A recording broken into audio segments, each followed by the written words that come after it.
Welcome back to a festive episode of Directorial Disputes, the podcast where we give our unpopular film opinions and battle it out to decide whether they're deserving of their unpopular label. I'm James. I'm Josh. And we're ready for our Christmas episode. Yeah, our Christmas special, also our finale of the first season. Oh, so much on the line. I'm here for my dignity, and that's it. If I'm you're here correctly. to try and scrape a draw. I think it's festive Christmas spirit that. Yeah, you're just hoping that the Christmas spirit is going to get you through this. That's indeed what I'm hoping. It's not going to be an easy ride. I have to say, this week's might be, I would say, arguably the most contested argument in all of cinema. Yeah, I think for definite, it's definitely one that comes up every year. This is one that everyone can get involved in. Yeah, and it's hard to decide who's unpopular here, because obviously we hold opposing beliefs. Yeah, and because it's such a split. But I think we decided that you're the unpopular one here. Yeah, I think if I'm remembering correctly, they did. I don't know who it was that did it, but there was a poll a few years ago, and only like 30-something% agreed with me. But who cares about stats and facts? But you had 2 weeks in a row. So my supposedly unpopular opinion is that Die Hard is a Christmas film. You are so wrong. And I mean, I am correct. No, the nation is behind me. I'm not saying it's the best Christmas film. I'd like to put that out there. I'm not. No one's saying that. I mean, there are a lot of people saying people that. Are saying that, they are so wrong. Let's get them on. Let's get them on. Men in their 30s who are like, my wife hates this film, and that's... Actually, let's not get them on. I don't think we need men in their 30s on here. I'm not saying that this is the best one. It's a favourite of mine. I watch it every year. Me and my dad watch it every Christmas Eve while we wrap up my mum's presents. That's our little tradition. Because obviously the best Christmas film is The Muppets Christmas Carol, right? It's up there. I wouldn't say it's the best. I will fight you. I'll be honest. In the spirit of Christmas, I will fight you. So what's your favourite? Putting out? I have to say, right, so obviously there are some bangers out there, absolute banging Christmas films, and they're bound to get a little bit of a shout out during our argument. Yeah. We've got Love Actually, banger, absolute banger, just a wholesome banger. Arthur Christmas, I have to say, is a bit okay, yeah, I haven't seen that in a few years, but yeah. But my favourite Christmas film of the last few years is Klaus. I'm going to watch that this year because I haven't seen that so far. It is so good, and Netflix just smashed it. And honestly, I watched it and went, "Oh, this looks alright." They've clearly gone for a bit of a gimmick with the animation style, but bro, it is so good. Unlike Die Hard, because it's not a Christmas film anyway. Before I start though, do you actually like Die Hard? I tolerate Die Hard. You tolerate it. Wow. Die Hard isn't, which I think people will discover as they listen. Die Hard isn't really the sort of film that I really vibe with. No, it's definitely not. There are a few films like this that I think you'd like. Like, I know Nobody isn't exactly the same as this, but it's an action film. Yeah, well, I mean, I thought I liked action films, and recently, little shout out to myself here. My partner and I went on holiday recently. It was great. Here we go. It was amazing. And one evening we decided to watch a film, and we just couldn't. Neither of us could be bothered, and she just stuck on Mission Impossible. I don't remember which one. What? I wasn't about to say which one. I just went, "Can we turn off halfway through?" What? I think it was Rogue Nation. I was just like, "Can we turn this off?" I mean, I love all of those films. 2 is probably the worst one. At the same time, it's a John Woo film, so it doesn't really vibe with the rest of them. Limp Bizkit did the theme for that film, and yet somehow it ends up being the best theme of the trilogy. The franchise. Anyway, I don't know. I just don't think Die Hard is my bag. I would tolerate it if someone put it on. Okay. It's fine. Okay. It's not my thing. Your sort of thing, which is fair enough, I think. But it is certainly not a Christmas film. And I really disagree with you. But before I say my piece, I think we need to establish what is a Christmas film. Like, what makes a Christmas film? What makes a Christmas film? What standards are we holding this to? The easy, obvious one is that Christmas has to be at the centre of the film. It has to be at its core. Yeah. That is something that is key. And I can see you smiling already, and I know you've got some absolute rubbish naff argument as to why Die Hard is that. And I feel like there definitely has to be a moral element, some sort of learning throughout. In Love Actually, we learned that you don't have to kiss the Prime Minister while it's actually quite inappropriate to do it at a school nativity. That's something we learn. And we also learn in Love Actually that there was more than one lobster at the birth of Jesus. But I think those are probably the two central things that make up a Christmas film, or at least in my opinion. I wrote some stuff down. It's like it's got to be set during the Christmas season. Obviously, it has to be set at. You're not gonna have a Christmas film not set at Christmas. That wouldn't. No, I don't think. I think that's a pretty stable argument. There's definitely some crazy people out there saying this film and that film and oh my god. But no, I will come back to it later. To be at Christmas. So it uses. I've also put that it uses the Christmas character stereotypes of the Grinch and Scrooge and like having a spiritual guide. They occur throughout many films. I know you even said like Love Actually. I bet if you looked at that film hard enough, all of those characters are in there quite easily. Yeah, that's not fair though, because Alan Rickman's in that film. Alan Rickman's in this film. True. This was Alan Rickman's first film. Oh, but I didn't know that. That is God. That doesn't make it a Christmas film. It makes it a no. I'm just saying he's in more than one Christmas film. He's in more than one film.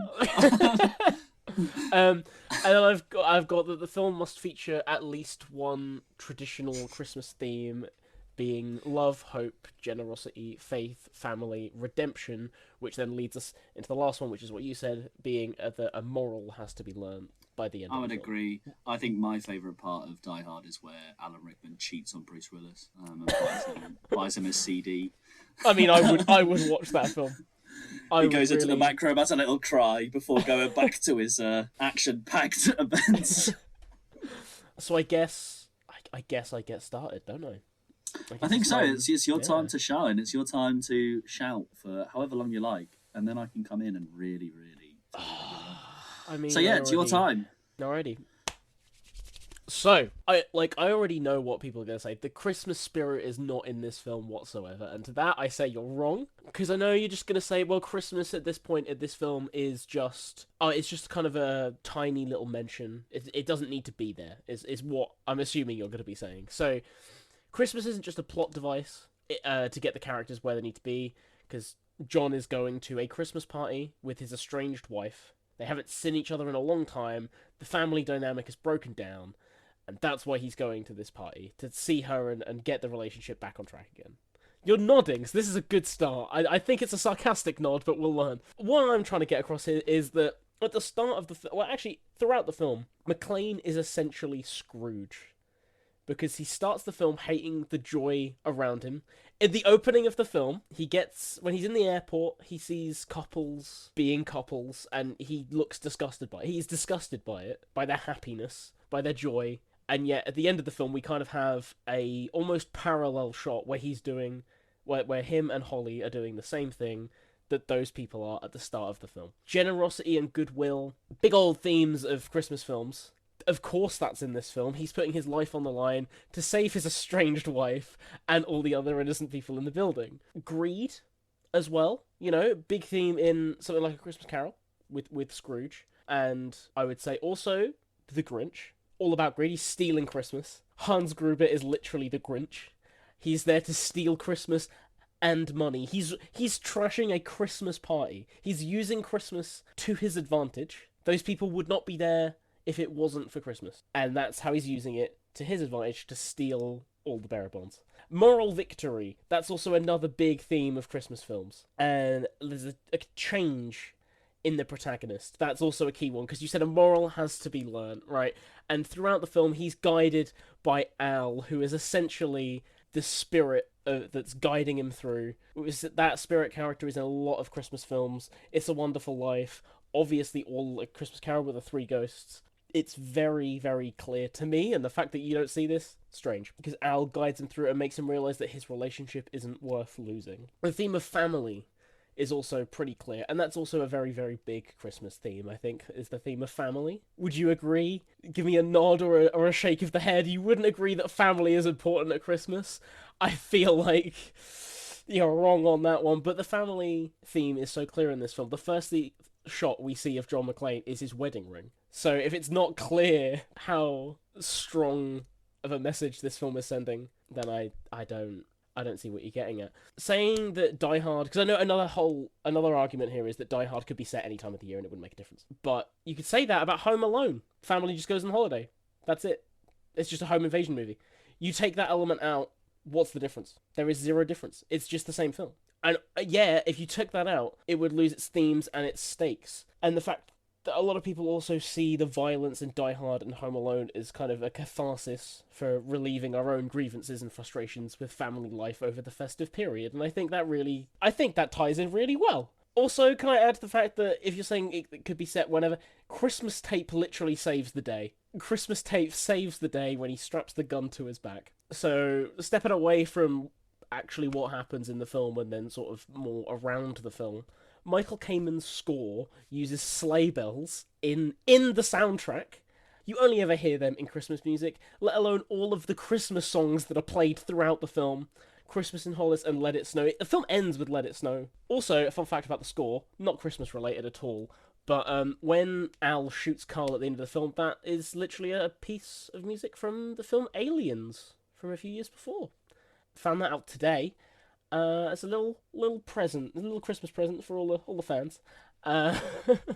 Ode to Joy is also used throughout, and is now seen as a Christmas song. I didn't really ever. I think it's because it's sort of choir music, isn't it? And that's always related in a sense with Christmas time. But Ode to Joy is essentially this film's theme, or the franchise's theme. At this point, it's used in all the trailers for all the other films, even if it's not used in the soundtrack to all of the films. But that song has now become a Christmas classic, even if it wasn't meant to be when it was composed in the first place. Also, actually, jumping back a little bit, it's a bit on the nose, but the film ends with lots of paper falling from the top of the skyscraper and it looks like snow. So, I know that's not the best argument there, but I feel like that's worth mentioning. But my main points here, the things that I really want to get across. So, in an interview with the director, John McTiernan said that his inspiration for changing Die Hard's original script was the film It's a Wonderful Life, which was a take on rampant capitalism and a rejection of authoritarianism. This made him want to have the protagonist to be an everyman, so the film focuses on the coming together of family and embracing the Christmas spirit. As the film changed more and more, the joy from making that film bled into the themes of the film, eventually resulting in the Christmas spirit being a key theme throughout, because this film was being produced at the same time as Christmas, because it started in November and then ended in March. So I know that's a long span, but when they were obviously changing the script, it's over Christmas, so you're obviously going to put some of that in there. Also, a lot of people say, it's too depressing, it's an action movie, people die, that's not Christmas, and, you know, what I would say is, does this, I'm not gonna say what the title of the film is, but crashing a car, causing a bar fight, and then attempted suicide, does that get you in the Christmas spirit? Does that make you feel Christmassy? Because it should. I just described It's a Wonderful Life, right? One of the best Christmas films of all time. It's on the top of every Christmas film list. At the start of, I know I'm just a step down in quality, but at the start of The Santa Claus with Tim Allen kills Santa. Home Alone is about a child torturing home invaders. They are I won't say three of the best Christmas films ever made. Certainly two of the top tier Christmas films ever made. So it shouldn't matter what the genre of film is. It's, does the film have Christmas spirit? Because then it should be a Christmas film. And I will let you shout at me now. Go on. I don't think you've ever fallen lower. God, my opinions of you have drastically gone down after that. My lord, where to start? You are, for starters, just the phrase grasping at straws ever come to mind? Because it certainly came to mind to me. No. Yeah, right, we're gonna start right here. You said the director said all this stuff about the fact that, it's based on A Wonderful Life, blah, blah, blah, blah. Do you know what else the director said? I quote, "We hadn't intended it to be a Christmas movie." Okay. And do you know why that is, Josh? Mm-hmm. Are you about to say because it released in July? July 1988. Okay. Why? It came out in July. What other Christmas film came out in July? That's not the point that I'm trying to get across here. Just, my point here is it didn't necessarily have to be a Christmas film to begin with. They didn't have to intend to be a Christmas film. And you know why? You know what? No. Right? Because, again, I'm going to reference one of the best Christmas films ever made. I know neither of us mentioned it to begin with, but It's a Wonderful Life has been has kind of claimed that title as one of the most prestigious Christmas films of all time. You know what the director said? Nah, it's not a Christmas film. But you know what? It doesn't matter. It doesn't matter what he thinks. So what you're saying it matters what the people think. So what you're saying is it's become a Christmas film because people watch it at Christmas. Yeah, retrospectively, it's become a Christmas film because people watch it at Christmas. Because it has those themes in it, even if Josh, it wasn't do you know intended. what else other people watch at Christmas? Oh, what? There's people that watch The Godfather at Christmas. Is that a Christmas film? Quite Christmassy. A horse, a dead horse. It's not even wrapped. Right. No, but the thing is, retrospectively, it's become a Christmas film because it has those elements of a Christmas film in it. And then when you have it alongside other Christmas films, it fits in. The Godfather isn't set at Christmas. It doesn't have Christmas so we're spirit. going for here's what we heard. It doesn't have Christmas music Just in it. because it takes place at Christmas doesn't make it a Christmas film. Is Harry Potter a Christmas film? No. But it takes place at Christmas. It has a section of the film at Christmas. Yeah? Sure. It takes place at Christmas. Ron Briefly. gets an ugly jumper. Yeah. Does that make it a Christmas film? I know people watch it at Christmas. It's on at Christmas. Sure. But that doesn't... We've just established people watch The Godfather at Christmas. That doesn't make it a Christmas film. Well, okay. One of the Bond films is set at Christmas, and okay, I watch it at Christmas, but it doesn't mean other people do. I don't go, oh, Merry Christmas, Bond's wife's dead. Like, I don't... That's not... You know... If it has the element of Christmas spirit in it, that's what I'm getting at. If it meets that criteria that we said at the start, which you had a very slim criteria, then it's a Christmas film. Then it's eligible to be a Christmas film. Boy, oh boy, can I not wait for some of our listeners to go through that criteria you just gave, grasp it at straws, and apply it to something like Saving Private Ryan. Saving Private Ryan is suddenly a Christmas film. Suddenly a Christmas film, because do you know what? It might not be set at Christmas, but when those bombs land on the beach, the sand goes up in the air and it's a bit like snow when it falls on them. Do you know what I mean?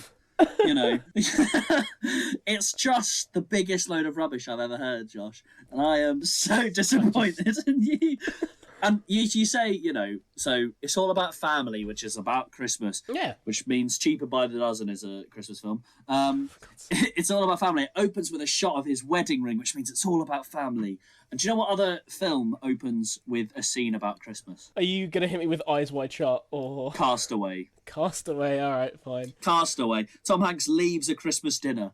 Does that make Castaway a Christmas film? No, it doesn't. Has it got a moral? Yes, it does. You know, it's very deep. With his Wilson. Has it got snow? It's got sand though. It's very close. You know, you're grasping at straws here, and it's just not a Christmas film. Let's think about actual Christmas films, not Die Hard, because we're not even. We're gonna. You know what? This episode's changing now. It's not a Die Hard episode anymore. It's a Christmas episode. Let's talk about real Christmas films for a second. Let's think about them. We've got Elf. Right. What have we got? Set at Christmas. Very clearly, central plot of the film is Christmas. It is in Die Hard. That was the first criteria I gave. Central. Literally the centre. It is in Die Hard. It is. And you don't believe me, but I keep saying it, and you just you're just not listening. It's set at Christmas. The reason he is there is because it is Christmas. He deep down wants to repair his marriage with his wife and see his children at Christmas. Should I read the synopsis of Die Hard right now?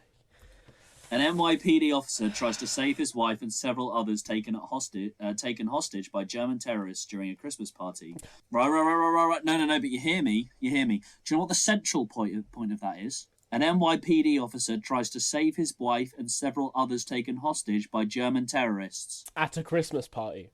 That bit isn't... You're just cutting it off early. And I've also cut off the fact that it takes place at a certain plaza in LA. That doesn't mean it's a central part of the film.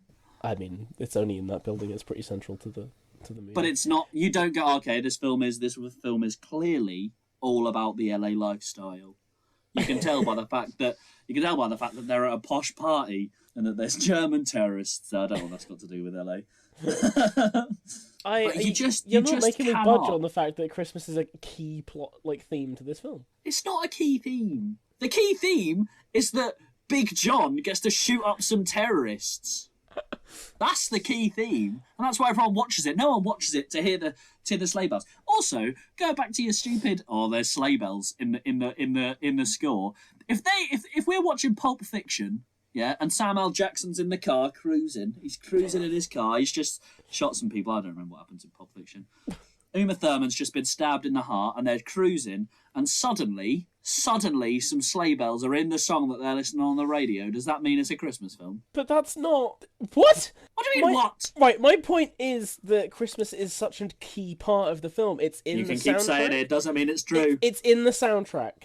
It's all over the screen. I don't think you could go 10 minutes in this film without them reminding you it's Christmas time. Yeah, but Josh, the thing is that it's not surprising that it features sleigh bells and that it's it's all in the soundtrack and this, that, and the other. It's set at Christmas. That doesn't mean it's a Christmas film. I can agree with the fact that, okay, it didn't come out as a Christmas film. Obviously, July. Fair enough. But retroactively, it's become a Christmas film.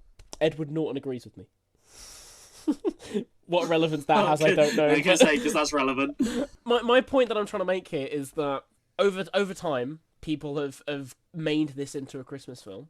So much so that, and I will come back to this later, but obviously for our audio listeners, you're not going to be able to see what I'm about to show. If you're watching on YouTube, I'll put some pictures up. I've got a Die Hard Christmas shirt. My Blu-ray copy of Die Hard says Festive Edition on the bottom.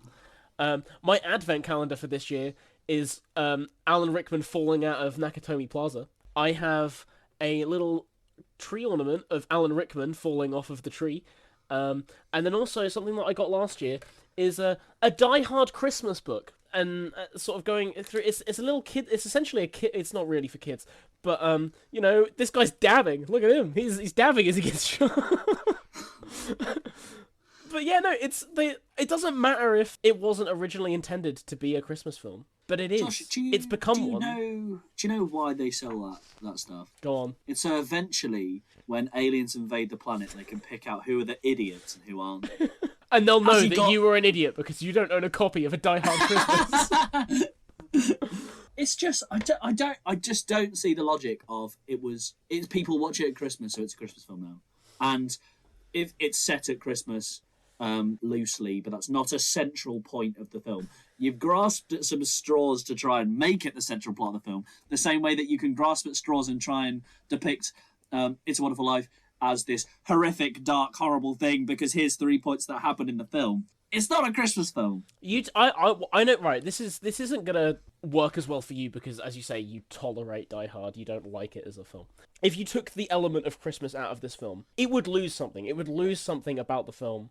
Yeah, there's a reason. There's a reason that when they made a sequel to this, they set it at Christmas again, and then all the other films after that, when they weren't set at Christmas, it lost its character to the point of no, they're not good. The Christmas element is what makes this film as good as it is. I don't think anyone is going to watch Die Hard because it's the Christmas element that really makes it for them. No one's going, do you know what I love about Die Hard? That Christmas tree in the background. Yeah, but it's the combination of it's a good action film, but then also it's seasonal. It's the culmination of everything coming together. Separately, I see what you mean, but then when it all comes together, it works. It might work, but that doesn't make it a Christmas film. No, that's what I mean. It works as a Christmas film. Yeah, it might work just fine. But if you take the Christmas out of it, it remains Die Hard. It's still Die Hard, just the same. They're just going to a party that isn't a Christmas party. In the same way that you take Christmas out of Home Alone and it's just they're going on holiday. No, because Christmas is a central part of Home Alone. In the same way! It's the same thing! No. Explain to me, okay, how removing Christmas out of Home Alone would affect that. No, this isn't fair because I don't like Home Alone either. But well, there you go. It's the same way that you remove that. Why for you is that okay? Why is if you take Christmas out of Home Alone, then that ruins the film, but you take Christmas out of this film and it's fine. Like why are you saying that there's that clear difference? Because I don't think there is one. Yeah, that's what I thought. See, the thing is, you say all this and you have got me there. Doesn't mean I still accept. At this point, you're making me go, maybe Home Alone's not a Christmas film. Maybe you're right. Rather than going, you know what, Die Hard is one. Because, what about Gremlins then? Gremlins I would also not consider a Christmas film. But personally. Christmas is a key theme of that film. Without that Christmas element, the film doesn't work. Yeah, You don't have those big character moments. Let's not give these fringe examples. Let's give some real obvious examples. Arthur Christmas. If we take Christmas out of that, is it a Christmas film? It wouldn't work as a film. Exactly, because Christmas is so core and key in it and so central to it. I'm not disagreeing with you there. No. Elf, Christmas, gone. Does it still work? But that's work? because it uses Santa as a key character. Elf, does it still work? Then it's just the film Sotsy. Love Actually, does it still work? You could make that Valentine's Day. Klaus, does it? No, you could not. In some of the stories. Elf, does it still work? Again, you're using Christmas characters that are fully... You can't... To make this argument, you need to use Christmas films that don't use something like Santa. Because Santa's not in this one. But that's saying that we need to use Die Hard as a base for what a Christmas film is. The point here is that all these other films have put these things in, including Santa, because it's such a core element of it, that Die Hard doesn't, so it clearly isn't a Christmas film. It's clearly a film that people watch at Christmas because they're so wrong. I'm going to say, if this film came out and it was Santa Claus and not John McClane, it would be a better film, alright? If you had Santa going around killing I'm not disagreeing with that. And you know what? If Santa did that, I'd go, you know what, fair play, it's a Christmas film. Are you saying that... Because a lot of people say, oh, it's an action film and that's why it can't be a Christmas film. Do you agree with that? Okay. No. So something like, there's a new one coming out with David Harbour, I think, isn't there? Violent Night. That one. The only one I could think of was the 2020 film with Mel Gibson. We don't talk about that, man. It was an interesting watch. I'm glad I didn't. There could be Christmas films. I think the thing is that you've got to differentiate between what is a Christmas film and a film set at Christmas. I agree with you. So what do you think about Christmas horror films? Are they? So say Krampus, for example, I think is a tough one because it's a film set at Christmas, but I don't think it's quintessentially a Christmas film. Right. It lacks some of the values and warmth that is meant to come from a Christmas film. That you experience when watching Die Hard. Yeah, because of all the fires in it, not because of the bloody plot. No, because it has... If you broke this down for the key emotional beats in Christmas films, where it's like, it's the coming together of family in so many, and that's exactly what happens in this film. That's why this is so contested, because it has all of those things there, and it's obviously muddied by the fact that he's gunning down people and because Nobody, for example, Nobody's just the first action film that I know very well off the top of my head. It's also about the coming together of family. Spoilers, but sort yourself out if you haven't seen it. It's also about the coming together of family. If I set it at Christmas, it's not a Christmas film anymore. It's still just Nobody. I think the same way that this is still just Die Hard. It's not a Christmas film just because it's about family. No, but there's so much more. And if it was set at, and if Nobody was set at Christmas, it would have all these other things of, it's got Christmas songs in the music, and it references this, and it's probably going to have something falling from the sky to make it look like Christmas because that's really clever. But it's still not a Christmas film. It lacks that warmth and comfort, and there's a certain optimistic view that you get in a Christmas film because no one wants to be pessimistic at Christmas. There's that optimism you get in a Christmas film where you see the good in everyone. And shooting German terrorists is not a way to see the optimism in the world. So you're saying essentially that because the director wanted that key element of anti-authority in the film, that's the pin that kind of holds it back then, right? Because this film deals so heavily with like the police and is it the FBI or the CIA, whichever, the FBI, are basically kind of useless at their job, and they're the ones that are kind of ruining that side of things. And then you've got greedy people who want to steal money that are also making the world worse.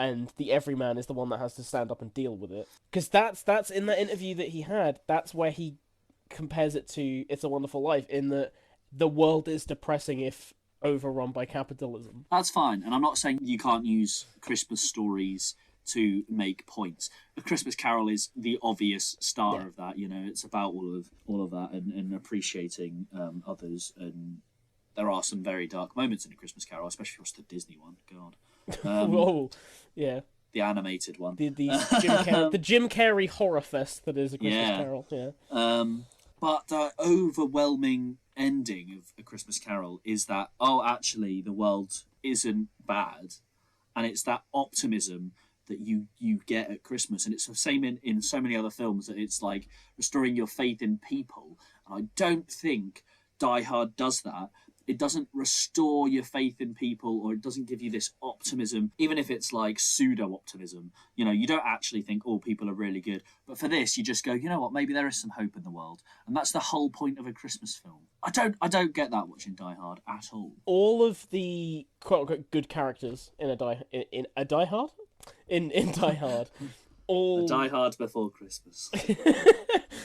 all have that optimistic and happy ending. They get their redemption. They are redeemed, which is one of the key themes we said that has to be in a Christmas film. That's not an element of Christmas films. That's just how films work. You're restoring the equilibrium, and usually, you know, not subversing from film theory. Everyone gets what they want, and everyone gets a happy ending. That's just cinema and storytelling. That's not a Christmas thing. So saying that everyone that's really happy and everyone gets what they want at the end, doesn't mean that it's automatically a Christmas film. Because if so, we could list off 400 other films that have been released just this year. I know. Okay, that was a bit of a stretch, but my point being that we go through that criteria that is set, that we went through. Is the film set at Christmas? Yes. Does the film have the characters of the Grinch, Hans Gruber, Scrooge? And I'll agree with that. Yeah. I'm with you. For the sake of the argument, I'm with you. Yeah. Right. And then the themes. So again, they are very general themes, but love, obviously. Hope. Yeah. He's trapped in that building. With you. Yeah. I'm with you. For the sake of the argument, I'm with you. So I'm just going to cut this short then, because what are you going to say to me that be like, it doesn't make it a Christmas film? At the end of the day, Christmas isn't at the core of the film. It is. No, it's not. Bruce Willis's big bald head is.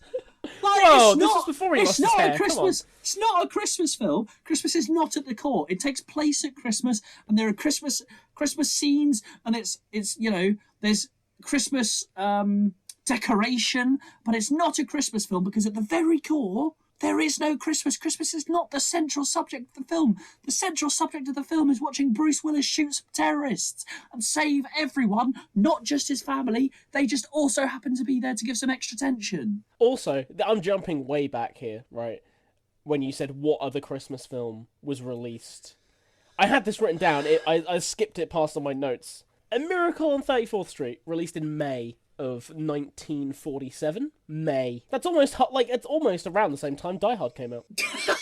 There you go. So that is the not the year, but the month-wise. It's not that.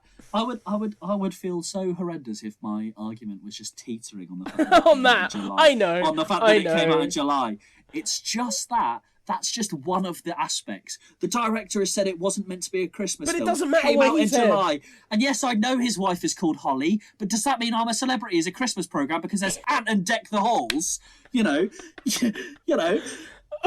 It's not a Christmas film just because people watch it. You know, at Christmas. It's not just a Christmas film because people watch it at Christmas time. People watch The Godfather. I don't want a horse in my bed for Christmas. It's not a Christmas film. People just watch it at Christmas. Also, it takes place at Christmas. Harry Potter takes place at Christmas. It's about a wizard, not about the fact that Santa is going to Hogwarts. If Santa was going to Hogwarts, it might be a Christmas film. The same way, if Santa was the one saving everyone from these terrorists, it might be a Christmas film. But it's not. Do you think Narnia is a Christmas film? No. Santa is literally in that film. Okay. Rise of the Guardians. Is the central point to Santa Christmas? is in there. Is the central point to Christmas? I'm just giving you examples of films with those characters in it. Is Christmas at the core? No. There we go then. But Christmas is at the core of this. No, it isn't. No, Christmas is at the edges of this, and you're trying so hard to grasp at them and pull them into the middle to prove that it's a Christmas film, and it's just not. I think we need to give our final points because we've been running for. I think we're nearing the 40-minute mark at this point. I'll let you go first because I just need to get my voice back. So my first point is, even if it wasn't originally presented as a Christmas film being released in July, it's become a Christmas classic retrospectively, much like the actual event of Jesus. Plus, the original Miracle on 34th Street, released in May of 47, the director of It's a Wonderful Life never intended it to be a Christmas film.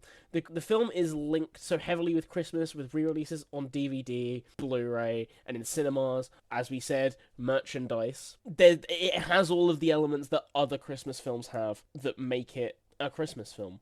it's released with, like, you know, all those other films that you went through. And just because it doesn't have Santa or elves, it's not a hallmark stereotypical Christmas film. It's not the visuals that make it, it's the film's themes of family unity versus materialism. You don't need presents to make Christmas. It's about family, and I'm not saying that means that The Fast and Furious is a Christmas film. My final point was something that I wrote myself a little paragraph and a half here. So, to me, Die Hard is a Christmas film in the same way that Run DMC's Christmas in Hollis is a Christmas song. As much as purists and conservatives say that it doesn't have Christmas spirit, and they even say it in Die Hard when he gets in the limo, he's like, "Have you got any Christmas music?" And that's the song that's playing. I say it just because it was or wasn't the creator's intent to be a Christmas classic. When we look more just off the surface level, it's clearly got the Christmas spirit in there, like any other Christmas film. And just, for me, as it's not Christmas until I've heard that song, it's also not Christmas until me and my dad have sat down and watched Die Hard. So, whether you like it or not, I'm not budging on this, and neither are quite a lot of people at home. So, well, unfortunately, spread your lies.